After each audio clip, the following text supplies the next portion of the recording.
성경 속 사물 인문학 벽돌. 인간의 노력과 교만, 그리고 하나님의 지혜. 여러분 안녕하십니까? 오늘도 하나님의 놀라운 섭리와 인간의 깊은 본성을 성경 속 사물에 비추어 인문학적 통찰을 얻는 귀한 시간, 성경 속 사물 인문학에 함께해 주셔서 진심으로 감사합니다. 지난 시간 우리는 기둥이 견고한 지지대이자 영원한 지지자이신 예수 그리스도를 상징하며 우리 삶의 기초와 믿음을 지탱하는 중요한 존재임을 묵상했었죠. 오늘 성경 속 사물 인문학의 새로운 이야기, 이 시간 여러분과 함께 깊이 들여다볼 사물은 인류의 건축 역사에서 가장 기본적인, 동시에 가장 인간적인 재료인 벽돌입니다. 여러분, 벽돌이라고 하면 어떤 그림이 떠오르십니까? 아마 대부분의 사람들은 흙을 빚어 불에 굽거나 햇볕에 말려 만든 단단한 직사각형의 건축 재료를 떠올릴 것입니다. 벽돌은 단순히 흙을 굳힌 덩어리를 넘어선 인간의 노동과 지혜, 협력과 문명의 발전, 그리고 때로는 교만과 속박을 상징하는 깊은 의미를 지니고 있습니다. 왜 인류는 오랜 역사 동안 이 벽돌을 만들어 집을 짓고 도시를 건설해 왔을까요? 그리고 이 벽돌에는 우리에게 어떤 메시지가 담겨 있을까요?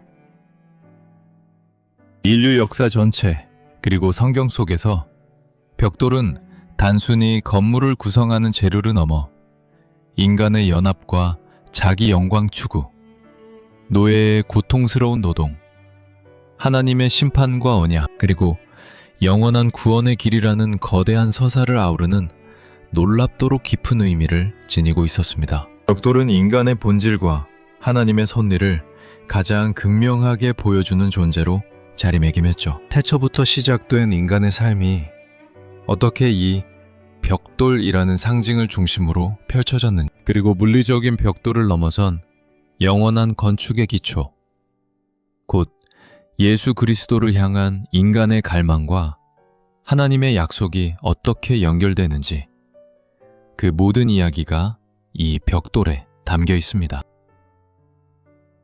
오늘 우리는 벽돌이라는 이 보편적인 상징이 어떻게 창세기부터 요한계시록까지 인간의 첫 대규모 건축물에서부터 구원의 완성인 새하늘과 새 땅에 이르기까지 인간의 본성과 하나님의 섭리를 섬세하게 엮어내는 주요한 모티프가 되는지, 그 신비로운 여정을 함께 따라가 볼 것입니다. 벽돌에 깃든 하나님의 놀라운 메시지와 그 안에 담긴 인간의 깊은 본성, 그리고 오늘날 우리에게 벽돌이 던지는 영적인 교훈까지, 이 모든 이야기가 여러분의 마음속 깊이 울림이 되고 새로운 깨달음이 되기를 간절히 소망합니다. 우리가 함께 걸어가는 이 묵상의 여정이 여러분의 신앙을 더욱 풍성하게 하고 세상의 혼란 속에서 참된 안정과 구원의 확신을 찾도록 돕는 귀한 시간이 되어주기를 기도합니다. 자, 그럼 먼저 인류의 역사를 거슬러 올라가 고대 문명 속에서 벽돌이 어떤 의미를 지녔는지부터 함께 알아보겠습니다. 오늘날 우리가 벽돌을 대하는 방식과는 사뭇 다른, 훨씬 더 깊고 복합적인 의미가 가장 기본적인 건축 재료라는 개념에 담겨 있었죠. 고대 사회에서 벽돌은 단순한 재료를 넘어 문명의 발전, 기술의 진보, 그리고 사회 구조를 상징하는 중요한 매개체였습니다. 메소포타미아 문명은 벽돌 건축의 선구자였습니다. 고대 메소포타미아 지역은 강이 범람하여 형성된 비옥한 토지로 이루어져 있었지만 목재나 돌과 같은 자연 건축 재료가 부족했습니다. 이들은 주변에서 흔히 구할 수 있는 진흙과 짚을 섞어 햇볕에 말리거나 불에 구워 벽돌을 만드는 기술을 발전시켰습니다. 이러한 벽돌들은 강수량이 적고 햇볕이 강한 중동 지역의 기후에 적합하여 수천 년간 지속되는 건축물을 짓는 데 사용되었습니다. 수메르, 아카드, 바빌로니아의 도시들은 모두 벽돌로 지어졌습니다. 특히 메소포타미아의 상징인 지구라트는 벽돌 건축 기술의 정수를 보여줍니다. 하늘에 닿을 듯이 높이 솟아오른 지구라트들은 거대한 벽돌을 쌓아 올려 신전과 탑의 역할을 했습니다. 이들은 신과 인간을 연결하는 통로이자 신의 권위와 도시의 위용을 과시하는 상징이었습니다. 벽돌은 당시 문명의 수준과 기술력을 대변했으며 거대한 벽돌 건축물을 짓기 위해서는 조직적인 노동력과 정교한 기술이 필수적이었습니다. 고대 이집트에서도 벽돌은 중요한 건축 재료였습니다. 특히 파라오 시대의 거대한 창고, 요새, 그리고 심지어 일부 피라미드 내부 구조물에도 벽돌이 사용되었습니다. 이집트의 벽돌은 주로 나일강 유역의 진흙을 이용하여 햇볕에 말린 벽돌이었습니다. 벽돌의 생산은 대규모 인력이 투입되는 국가적인 사업이었으며 때로는 노예들의 강제 노동으로 이루어지기도 했습니다. 벽돌은 그렇게 고대 문명의 발전과 번영을 상징하는 동시에 그 이면에 고된 노동과 피지배 계층의 아픔을 담고 있는 재료였습니다. 성경의 벽돌 이야기는 이러한 고대인들의 벽돌에 대한 보편적인 이해를 인정하면서도 그 의미를 훨씬 더 깊고 특별하게 제시합니다. 성경은 물리적인 벽돌을 통해 인간의 오만과 불순종, 고난과 속박, 그리고 구원 계획을 드러냅니다. 벽돌은 그렇게 인간의 생존과 문명의 발전, 그리고 영적인 삶에 직접적인 영향을 미치는 필수 불가결한 존재였습니다. 이렇게 인류 문명의 시작과 함께했던 벽돌이라는 개념이 성경 속에서는 어떻게 인간의 자기 영광 추구, 고난과 속박, 하나님의 심판과 언약, 그리고 구원과 영원한 소망이라는 다채로운 상징으로 피어나는지 함께 알아보겠습니다. 성경은 구약 전체에 걸쳐 벽돌을 매우 중요하게 다루며 그 안에는 깊고 풍부한 영적 의미가 담겨 있습니다. 벽돌은 하나님의 영원한 속성과 우리를 향한 그분의 사랑, 그리고 인간의 연약함과 구원받을 필요성을 깊이 깨닫게 하는 중요한 도구입니다. 성경은 벽돌을 통해 하나님의 속성을 설명하고 인간의 상태를 진단하며 구원의 역사를 계시하는 매개체로 사용합니다. 벽돌은 그 모든 과정을 통해 하나님의 일관된 사랑과 공의를 보여주고 있는 것입니다. 먼저 구약 성경에서 벽돌은 인간의 자기 영광 추구와 교만을 상징합니다. 노아의 홍수, 심판 후 인류는 신할 평지에 모여 하나의 언어로 소통했습니다. 그들은 자, 성읍과 탑을 건설하여 그 탑 꼭대기를 하늘에 닿게 하여 우리 이름을 내고 온 지면에 흩어짐을 면하자 고 말하며 바벨탑을 쌓기 시작했습니다. 창세기 11장 3절은 서로 말하되 자, 벽돌을 만들어 견고히 굽자 하고 이에 벽돌로 돌을 대신하며 역청으로 진흙을 대신하고 라고 기록합니다. 여기서 벽돌은 하나님의 창조물인 돌 대신 인간이 인위적으로 만든 재료였습니다. 벽돌은 인간의 기술과 노력으로 신의 영역에 도전하려는 교만한 시도, 즉 스스로의 이름을 내고 하나님께 대적하려는 인간적인 노력과 연합의 상징이었습니다. 벽돌은 또한 이스라엘 백성의 고통스러운 노예 생활을 상징합니다. 이스라엘 백성이 이집트에서 400년 동안 종살이를 하는 동안 그들은 강제적으로 벽돌을 만드는 고된 노동에 시달렸습니다. 출애굽기 1장 14절은 어려운 노동으로 그들의 생활을 괴롭게 하니 곧 흙 이기기와 벽돌 굽기와 농사의 여러 가지 일이라 그 시키는 일이 모두 엄하였더라고 기록합니다. 벽돌 굽기는 햇볕이 강렬한 사막 기후에서 가장 힘든 일 중 하나였습니다. 파라오는 이스라엘 백성들을 학대하고 심지어 집도 주지 않고 벽돌을 만들게 하는 잔인한 명령까지 내렸습니다. 이집트의 벽돌은 이스라엘 백성들의 피와 땀, 눈물이 스며든 고통과 억압, 그리고 절망적인 노예 생활의 상징이었습니다.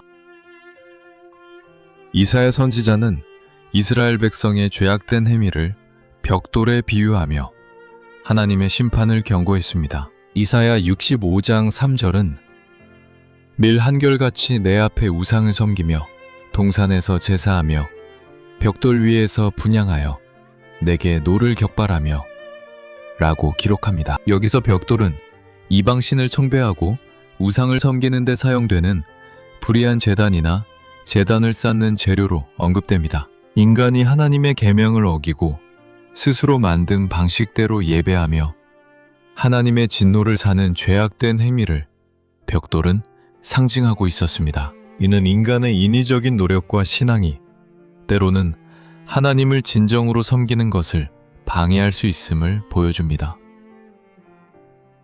그러나 벽돌은 단순히 죄와 고난만을 상징하는 것이 아니었습니다. 때로는 하나님의 백성의 재건과 회복을 상징하기도 합니다. 예루살렘 성벽이 무너지고 백성들이 포로로 끌려갔을 때 하나님의 선지자들은 파괴된 도시가 다시 재건될 것이라고 예언했습니다. 이사야 9장 10절은 벽돌이 무너졌으나 우리는 다듬은 돌로 쌓고 뽕나무들이 찍혔으나 우리는 백향목으로 그것을 대신하리라 하는도다 라고 기록합니다. 이는 파괴된 벽돌집 대신 견고한 돌과 백향목으로 지어진 더 좋은 집으로 회복될 것임을 상징합니다. 이는 물리적인 재건을 넘어 영적인 회복과 번영을 약속하는 희망의 메시지였습니다.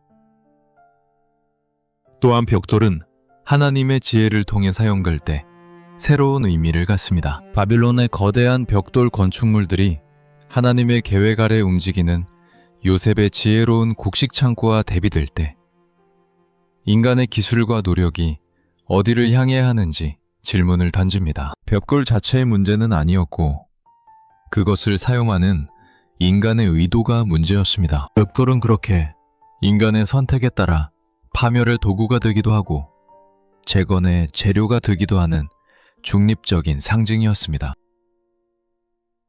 사랑하는 여러분, 이렇게 구약의 이야기 속에서 벽돌이 지닌 깊고 다채로운 의미들을 함께 살펴보았습니다. 그렇다면 이제 신약으로 넘어와 이 벽돌이라는 개념이 예수님을 통해 우리에게 어떤 새로운 메시지와 영원한 진리를 계시하셨는지 함께 묵상해 보시죠. 신약의 벽돌 이야기는 구약의 예표와 약속들을 완성하고 우리에게 더욱 개인적이고 영원한 구원의 소식을 전해줍니다. 신약 성경에서 벽돌은 물리적인 재료로서의 언급은 적지만 구약의 벽돌이 상징하던 인간의 인위적인 노력과 자랑, 그리고 굳은 마음의 의미는 예수 그리스도의 구원과 대비됩니다. 예수님께서는 돌로 떡을 만들어 보라는 사탄의 유혹을 물리치시며 인간의 육체적인 욕망과 인위적인 만족을 추구하는 삶을 경고하셨습니다. 예수님의 말씀과 생명은 인간이 땀 흘려 만든 벽돌이나 떡과는 비교할 수 없는 영적인 양식임을 강조하셨습니다. 사도 바울은 에베소서에서 성도를 살아있는 벽돌에 비유하며 교회를 하나님의 거룩한 성전으로 묘사합니다. 에베소서 2장 20절부터 22절까지의 말씀은 너희는 사도들과 선지자들의 터 위에 세우심을 입은 자라. 그리스도 예수께서 친히 모퉁이 돌이 되셨느니라.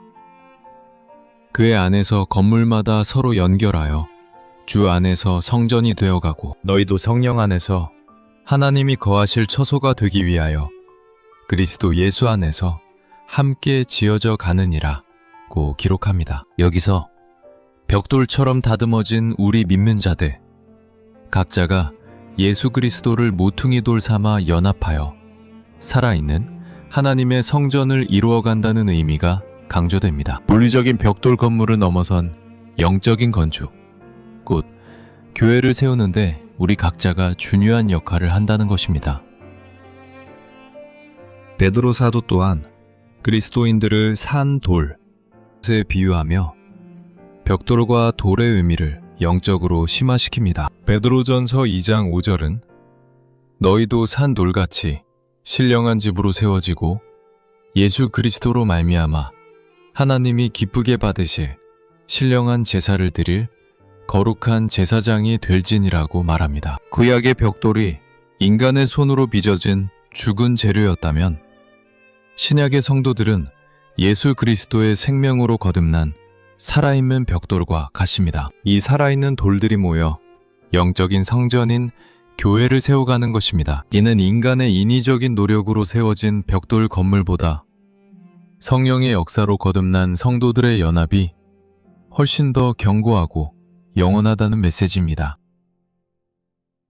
예수님께서는 요한복음에서 너희가 돌로 이 성전을 헐라 내가 사흘 만에 다시 세우리라 고 말씀하셨습니다. 여기서 예수님은 돌이나 벽돌로 지어진 물리적인 성전이 아니라 당신의 육체를 가리켜 말씀하셨습니다. 인간의 손으로 지어진 모든 건축물은 언젠가 무너지지만 예수 그리스도라는 진정한 성전은 사망 권세를 이기고 영원히 서 있을 것입니다. 이는 인간의 노력과 기술로 쌓아 올린 모든 것이 궁극적으로 하나님의 뜻 앞에서 무력함을 보여주며 오직 예수 그리스도만이 영원한 기초가 되심을 강조합니다.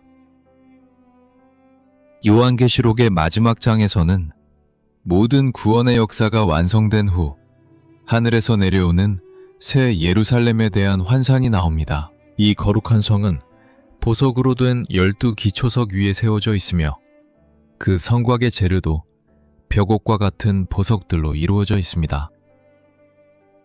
여기에는 인간의 손으로 빚은 벽돌이 아닌 하나님의 영광과 아름다움이 가득한 보석들이 사용됩니다.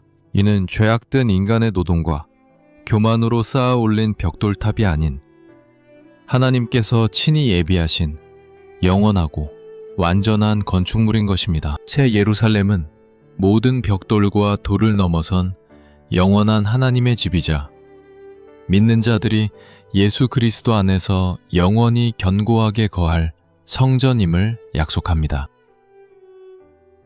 그렇다면 오늘날 바쁜 일상을 살아가는 우리에게 벽돌은 어떤 의미를 던져줄까요?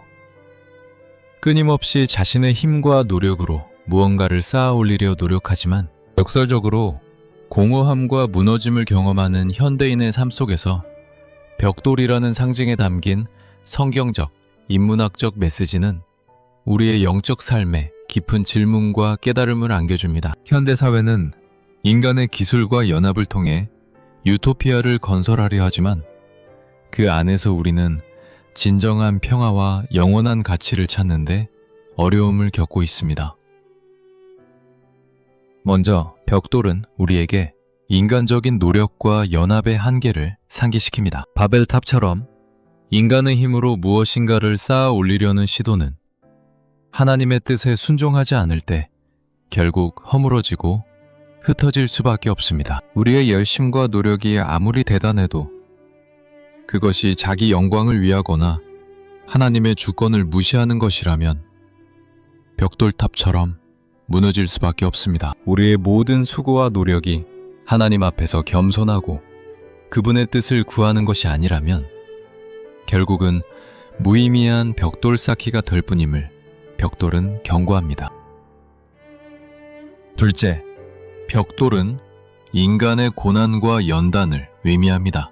이스라엘 백성이 이집트에서 벽돌을 만들며 고통스러운 노예 생활을 했듯이 우리의 삶에도 고통과 시련이라는 벽돌 굽는 과정이 있습니다. 그러나 이 고난의 과정을 통해 우리는 겸손을 배우고 인내심을 기르며 하나님만을 의지하는 믿음을 성장시킬 수 있습니다. 고난의 벽돌은 우리를 더 강하고 순수한 존재로 빚어가는 하나님의 섭리적인 도구임을 기억해야 합니다. 셋째, 벽돌은 예수 그리스도를 중심으로 한 영적인 건축의 중요성을 강조합니다. 우리의 몸이 성령이 거하시는 살아있는 성전이듯이 우리 각자는 그리스도 안에서 다듬어진 산돌과 같습니다. 우리는 서로 사랑하고 연합하여 이 산돌들로 하나님께서 기뻐하시는 영적인 집, 즉 교회를 세워가야 합니다. 우리의 각자가 견고한 벽돌처럼 제자리에 굳건히 서서 그리스도 안에서 함께 아름다운 공동체를 이루는 것이 우리의 영적인 건축입니다.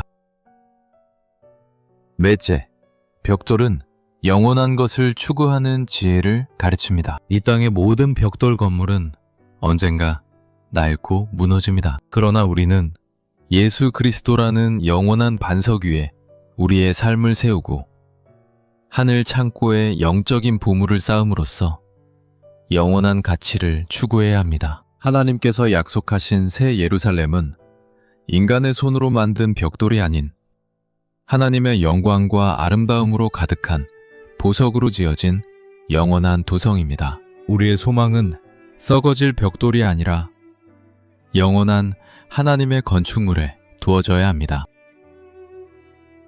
마지막으로 벽돌은 회개와 새 마음을 촉구합니다. 인간의 죄악된 마음이 마치 굳은 벽돌처럼 단단하여 하나님의 말씀을 받아들이지 못하고 불순종과 교만으로 자신만의 답을 쌓으려 한다면 하나님께서는 그것을 심판하실 것입니다. 에스겔 선지자의 예언처럼 하나님께서는 우리의 돌 같은 마음을 부드러운 살 같은 마음으로 바꾸어 주시기를 간구해야 합니다. 우리의 삶을 새롭게 빚어 하나님의 선하신 뜻을 따라 살아가는 것이 진정한 회복의 길입니다.